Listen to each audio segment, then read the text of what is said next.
আসসালামু আলাইকুম। দেখেন এখানে আমি আছি, এটা হচ্ছে আবুধাবি আপনার আই কার্ড। তো দেখেন এটা হচ্ছে একটা বলদিয়া বাস, 410 নম্বর বাস। এই বাসটার জন্য আমি ওয়েট করতেছি। আমি যাব সাপিয়া, আমার রুম এখানে আসছিলাম একটু ঘুরতে। তো এই জায়গাটা ভিডিও, এই জায়গাটা রাত প্রায় এখন আপনার 8:30 বাজে রাত। তো এই জায়গাটা আসলে একটা স্মৃতি মনে পড়ে যায়, এই জন্য একটা ভিডিও দিলাম। এটা চিত্রটা হয়েছে আপনার, আমি যে সময় এই দেশে আসছিলাম, আর আজ থেকে প্রায় 15 বছর আগের কথা। তো প্রথম আমার এখানে ছিল, ওই রোডের ওই পাশে আমার রুম ছিল, আজ থেকে 15 বছর আগের কথা। তো ওই সময় আপনার এরকম ছিল না সিস্টেম, একটু মানে অন্যরকম ছিল। ওই জালিমেলি বেড়ামেরা ছিল না, এগুলো সব খোলামেলা ছিল, রোড মেড আর খোলা ছিল।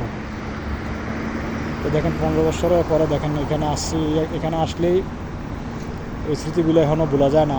এই আপনার শুক্রবার আসলে, বৃহস্পতিবার রাত্রে শুক্রবার আসলে এখানে মানুষ এখানে পুরা, এই খালি জায়গাগুলো আছে না, এগুলো পুরা দোকান লাগতো। বাইরে বাঙালি বাজার লাগতো, এখানে এগুলো পুরা দোকান লাগতো। এত দোকান আসতো বইতো এখানে, সব দোকান বাজার, সব সদাই মদাই, সবজি মবজি, বাজার টাজার, ফল ফ্রুট সব কিছু এখানে লাগতো। এখন দেখেন পরে আপনার মানুষে মারামারি করে, এখানে মদ টদ খায়, মারামারি করে। একবার না দুবার মানুষকে মাইরে ফালা দেওয়া হয়েছে এখানে। এরপর তো এখন দেখেন এই দেশের সরকার বলা যে সব বন্ধ করে দিয়েছে, এখন কীভাবে জালি দিয়ে বেড়া দিছে। এখন আর আগের মতো সিস্টেম নাই। দোষ এই দেশের সরকার না, দোষ হচ্ছে জনগণ আপনি মারামারি করে, এই জন্য আসলে ঠিক বন্ধ করে দিছে। তো এখানে আসলে যে চিত্রগুলো মনে পড়ে যায় আমাদের রুম ছিল এখানে, পরে আমি 1 বছরের মতন ছিলাম। এখন তো চলে গেছি আপনার সিটির দিকে, আজ থেকে 15 বছর আগের কথা।